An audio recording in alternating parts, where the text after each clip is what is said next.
Nous allons reprendre les CP, le travail que nous faisions sur la compréhension de lecture. Vous vous souvenez quand je vous lisais des histoires et que je vous expliquais comment les comprendre? Donc nous allons reprendre aujourd'hui avec une nouvelle histoire qui s'appelle La Reine des abeilles. C'est l'histoire de 3 frères, fils de rois, qui vont découvrir un château très spécial. Tous ses habitants ont été transformés en pierre. Est-ce qu'ils vont réussir à donner vie à ce château? C'est ce que vous allez découvrir. Pour comprendre cette histoire, nous allons reprendre la stratégie où pour comprendre une histoire, on se demande d'abord qui sont les personnages, où et quand elle se passe, quel est le problème, quelles sont les péripéties et comment les personnages règlent ce problème. On va aussi se concentrer sur ce que pensent et ce que ressentent les personnages pour essayer de mieux comprendre l'histoire. Vous êtes prêts? Je commence. Il y avait une fois, quand on commence une histoire comme ça, en général, vous vous souvenez, c'est souvent un conte. En tout cas, ça veut dire que c'était il y a longtemps. Donc il y avait une fois 2 fils de rois qui s'en allèrent chercher des aventures et finirent par si mal se comporter qu'ils ne revinrent pas à la maison paternelle. Paternelle, ça veut dire que c'est la maison du papa, la maison du père. Ils sont partis pour vivre des aventures, mais ils se sont mal comportés, ils ont sûrement fait des bêtises. Leur frère cadet, qu'on appelait le petit Nigaud, se mit à leur recherche. Nigaud, ça veut dire bêta, idiot. Donc le frère cadet se mit à leur recherche. Mais quand il les eut retrouvés, ils se moquèrent de lui, car le Nigaud prétendait leur donner des leçons de morale et les ramener au château de leur père. Pourquoi, à votre avis, les 2 grands se moquaient de leur petit frère? Eh oui, ils se moquent de lui parce qu'ils se croient supérieurs, qu'ils sont allés voir le monde, vivre des aventures, et donc ils se moquent de lui. C'est pas très malin, vous êtes d'accord avec moi? S'étant mis ensemble en chemin, ils rencontrèrent une fourmilière, une maison de fourmis. Les 2 aînés voulaient la bouleverser pour s'amuser de l'anxiété des petites fourmis et les voir courir de tous côtés en emportant leurs œufs. Mais le petit Nigaud leur dit: Laissez en paix ces animaux, je ne souffrirai pas qu'on les trouble. Qu'est-ce que ça veut dire, à votre avis, je ne souffrirai pas qu'on les trouble? Oui, ça veut dire qu'il n'est pas d'accord, il ne veut pas. Il ne veut pas qu'on les embête. Et que pensez-vous du caractère des 2 aînés? Pourquoi ils font ça? Et oui, ils se comportent mal, les 2 aînés, donc ils se comportent mal avec tout le monde, y compris avec les fourmis. Ils sont méchants. Alors que le cadet, le petit frère, il est gentil, il essaie de les protéger. Plus loin, ils trouvèrent un lac sur lequel nageaient je ne sais combien de canards. Les 2 aînés voulaient en prendre un couple pour les faire rôtir.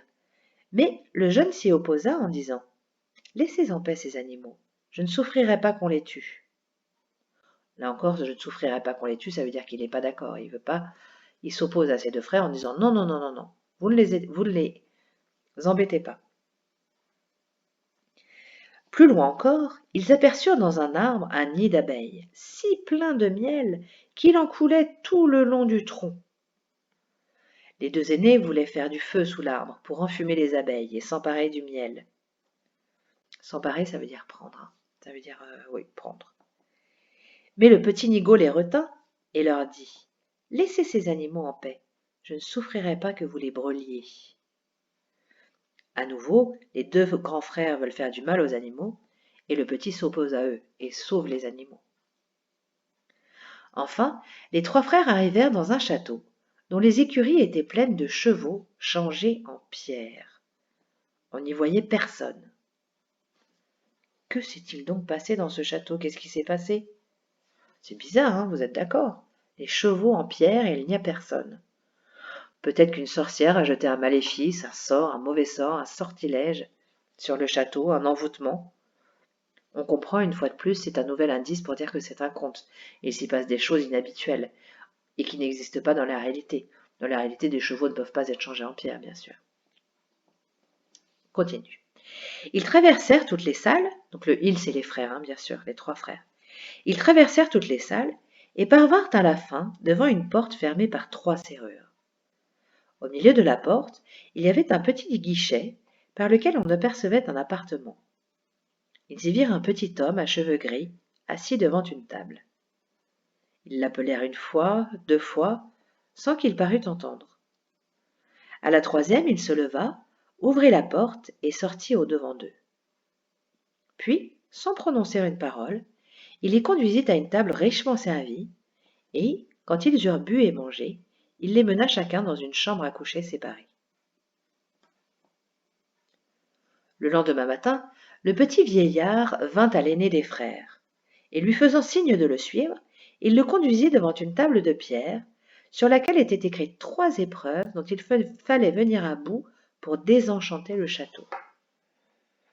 Qu'est-ce que ça veut dire à votre avis, désenchanter? Qu'est-ce que ça peut vouloir dire ce mot désenchanter?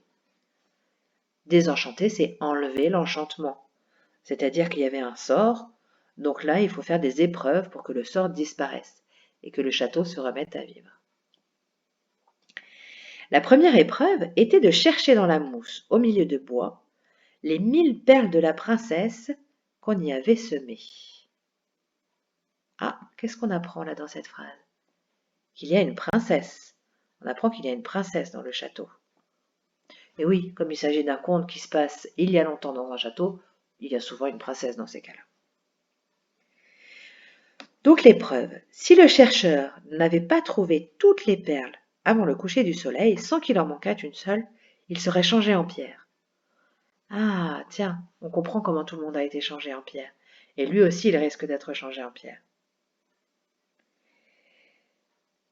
L'aîné passa tout le jour à chercher les perles, mais quand arriva le soir, il n'en avait pas trouvé plus de 100, et fut changé en pierre comme il était écrit sur la table. Le lendemain, le second frère entreprit l'aventure, mais il ne réussit pas mieux que son aîné.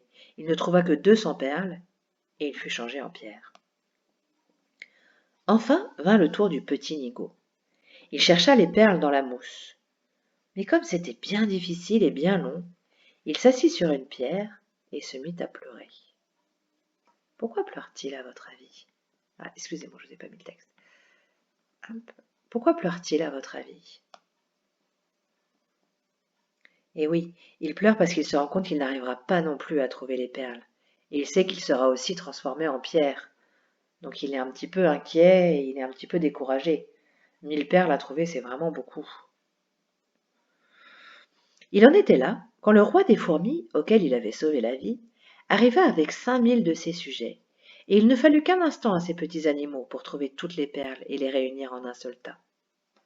Ah, il est sauvé, il a réussi la première épreuve, notre cadet. La seconde épreuve consistait à repêcher la clé de la chambre à coucher de la princesse qui était au fond du lac. Que va-t-il se passer à votre avis? Il est où le lac? Où est-ce qu'on en avait entendu parler? Et oui, tout à l'heure, quand les grands voulaient attraper les canards pour les manger. Ah, peut-être que comme le cadet les a sauvés, peut-être qu'à leur tour, les canards vont l'aider. Continuons la lecture.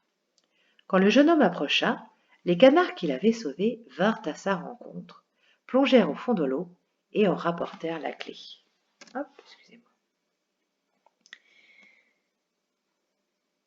Quand le jeune homme... Oh, pardon, excusez-moi. Mais la troisième épreuve était la plus difficile. Il fallait reconnaître la plus jeune et la plus aimable d'entre les 3 princesses endormies. Ah, qu'y a-t-il de commun entre les princesses et les frères? Eh oui, comme les frères, elles sont au nombre de 3. Il y a 3 frères et 3 princesses. Elles vivent aussi dans un château. Et comme pour les frères, la plus jeune est aussi la plus aimable, c'est-à-dire la plus gentille. Est-ce que vous avez déjà une idée de ce qui va pouvoir se passer à la fin de l'histoire? Gardez votre idée en tête et on verra. Elles se ressemblaient parfaitement, les 3 sœurs, et la seule chose qui la distingua était qu'avant de s'endormir, l'aînée avait mangé un morceau de sucre, tandis que la seconde avait bu une gorgée de sirop et que la troisième avait pris une cuillère de miel. Que va-t-il se passer à votre avis? Qui fabrique le miel? Vous vous souvenez, on l'a vu aussi au début de l'histoire. Et oui, ce sont les abeilles. Est-ce que vous pensez pas que peut-être que les abeilles vont venir aider notre petit Nigaud? Et on va voir. Je continue la lecture.